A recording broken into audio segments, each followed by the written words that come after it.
how to build a genuine connection with somebody very quickly. Not in a manipulative way, but if you're lucky, if you do this, it works for the most part. You're gonna get cheaper and or more food. Talking about people who are handling and making your food. I'm bound to the rocking chair again and babysitting, so you might hear some noises. Anyway, this just happened. I redid the video because I said something that was off, so I'm gonna redo this. Here's how you charm in order to win, or rather, here's how you charm in order to build a connection so that both of you win. That's important. You both have to win. As long as they feel validated and befriended, like they have a reason to like you because you liked them first. That's what the world we're in right now is very much like that. You have to put out something first. And then if you do it right, it'll come back to you tenfold. Because when I went into this particular place to get more food, the manager recognized me because I did this with him before, and he and his influence got me a deal on the food for my next time around and the first time when I first did this. So what is the technique? What is the thing? Probably wondering how to do this. Remember, you have to build a genuine connection and you really have to care. That's the tough part for a lot of people, is that they're like, I don't want to be sincere. I just want free food. Well, you really do have to care. So here is the technique. If you left the engagement not knowing their name or not following whatever their links are, because everybody's trying to promote themselves. Everybody has a channel, or an account. And some people are off grid. Those are the hardest people to do this with. The people who just don't care back. Remember, they're touching your food. And this is the platinum rule. Treat them the way that they want to be treated, not the golden rule. Not all these extroverts want to be treated like an extrovert. If they're obviously quiet and touching your food, then you be the same way. Do not overdo it. And again, treat them how they want to be treated. So get their name. Number one, always, always, always get their name. They're handling your food. You want a friend to be handling your food, not somebody who is being paid by the hour, who hates being there, touching your food, because they probably have that anyway. I have seen this work on people next to me who we ordered the same sandwich and I got twice as much with their discount on top of that. Because they want to, because they can. Not every time they can give you a discount or whatever. Sometimes they literally can't, but they say they wish they could. And you can tell if they're sincere back to you. Step one, you always have to be sincere and get their name. Don't do it in a creepy way. Try the upswing technique. Having a sales background, I learned a lot of these techniques. And if you upswing something, it kind of makes them answer in a certain way versus a downswing. So if I say, what's your name? Right? That's a downswing. That feels like an interrogation. But if I say mine first, I'm Eric, what's your name?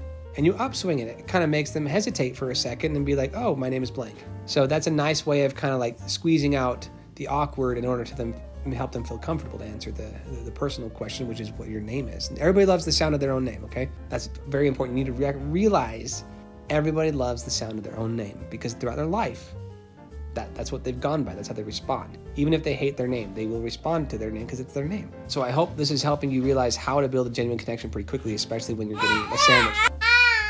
Right on cue. All right, what's next? If that's not enough and you can feel that there's still not a connection and they're still not giving you whatever you feel like you're trying to win over, you're trying to schmooze with a purpose, but you also still need to be aiming for friendship, okay? Because if you're just trying to schmooze, that can come across as insincere. If you schmoozed and got a friend and or follower, whatever you're trying to do, and they genuinely care about you back, you won. You got the thing. Even if you didn't get cheaper or free food, they will pass that on and they will tell somebody about you because they're... It's a small world, man. Everything has a ripple effect. You want to feel good, you make somebody else feel good, period. Look it up, the law of the ripple effect.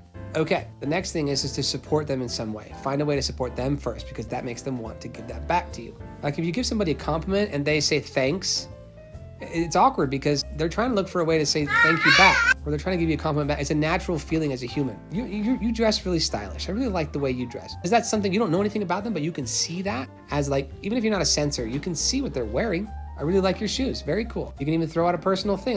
My so-and-so has shoes similar to that, but yours are way cooler. Even downswing it. Let them respond in like a thanks, or even if they feel like that was sincere enough, whatever the situation, be careful, then they'll give you a compliment back or they'll try to. That's why if you're like, how do I support you? Or what's your thing? And you upswing that, try to make them respond openly. If you just say, I like this, period, with a downswing, you're closing it off and they're not gonna respond. I've also noticed that with a lot of personality types. I don't wanna go into who for the sake of this video, but some people just close it off and because they seriously don't want people to respond. They just wanna get on with their day and get their freaking sandwich. So leaving open-ended questions is a really good way of getting them to open up. And if they open up, don't know that it's in closing and open-ended questions. Just remember, if you end it and it ends, I like the color blank, I like your blank, you have cool claws, and they respond with a one word answer, then you lost. If they can say thanks with an upswing, oof, it's over. So you gotta be like, throwing yourself under the bus, okay? Because if you throw yourself under the bus and you elevate them, a lot of the times that makes them feel comfortable. Most of the time, people are trying to elevate themselves. A lot of people do that with bullying, and I'm going to talk about bullying in another video, TI users. Bullies never win, ever. They might win at first, but they don't actually win. That's where karma comes in. But anyway, we'll talk about that later. You're not a bully, you're a friend. Okay, let's just sum it up because I'm talking too long again. Get their name, be sincere, actually try to win a friend, not food. If you got both, awesome. If you got just one or the other, awesome. Build a connection, and then comes the benefits. All relationships are that way too, right? You got to put an effort to relationships that work. You can't squeeze this type of thing. It's something that you just do. You behave in a way that makes them open up. Several ways to do that. I hope I've acknowledged those in this video. One being get their name. Two, find a way to support them if they have a tattoo or something that they're doing to display who they are on the inside, on the outside. Tattoos are for a great example, very easy example. That's a permanent choice, right? There's a story there. Easy ask, easy ask. And three, remember, if you treat them as though they're having probably the hardest day of their life, a lot of the times you'd be surprised how that might actually be true.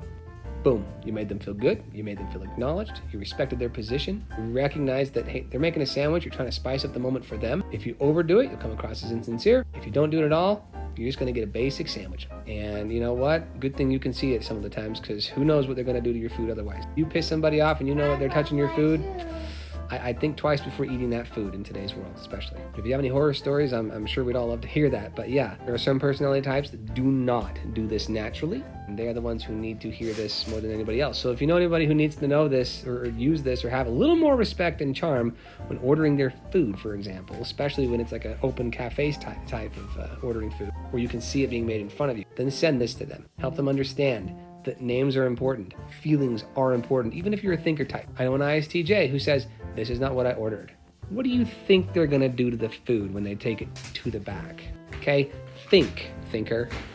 Come on. This is where emotion and feeling is extremely important, like more than logic. It is not logical to do that, even though you're using logic to say, this is not what I ordered, downswing. Okay, I'm making this a long video, I'm so sorry. Love your insights. I wanna hear what you guys have to say. How do you schmooze? I mean, this is schmoozing, technically speaking. This is the right way to schmooze. You're not manipulating, okay? You're persuading. Huge difference, because intent is the core. There's a very big difference between getting what you want, aha, I won, that's manipulation. Persuasion is, hey, I made a friend and they gave me free food, okay? Or cheaper food, or whatever the case. Or you just got a connection and their friend becomes a friend that you haven't, they change your life. You never know who you need to meet, what experience you need to have that can change everything for you. So really, this is more of a life lesson on how to treat people and the residuals that come. And sometimes it's never ending. Because I did this to one person at one location. They ended up becoming the manager because I gave them a 5-star review, which is a great other way to do that, by the way. I always give 5-star reviews. You feel free to, I think Google, you can look me up on Google. Like, you can have an account on Google, and every review I have is 5 stars. I always say their name, I always shout out, and I always do a photo if I can. So I'm taking selfies with every company in business, especially startup companies, people who are entrepreneurs. That's their livelihood, that's what they do. So they're thriving on these reviews. So they're more willing to give you better service if you likewise are giving them love back. Remember, you have to give it first. That's the sad part, and that's the truth. You have to do it first. Give the love to get the love. And remember, even if you didn't give love back, the person next to them might have heard the entire conversation, and they'll remember you. And the next time you come in, that person might actually be the manager. And it might be the manager of the different location. And all of a sudden, those seeds that you planted of love grew in that location, and now they all know who you are too. And you don't have to be an extrovert to use this. This is not an extrovert power. This is not a schmoozing power. This is an ability, more like the muscle of charm that you can strengthen. So how to strengthen your charm? This has been a very straightforward tutorial on that, I would think. So anyway, I'm Eric Osmond. Thanks for watching in my rocking chair rant. Being a daddy has its own rewards, and I hope you have a great day, and I hope you can benefit by helping other people benefit from whatever came from this video for you. Much love, and have a great night.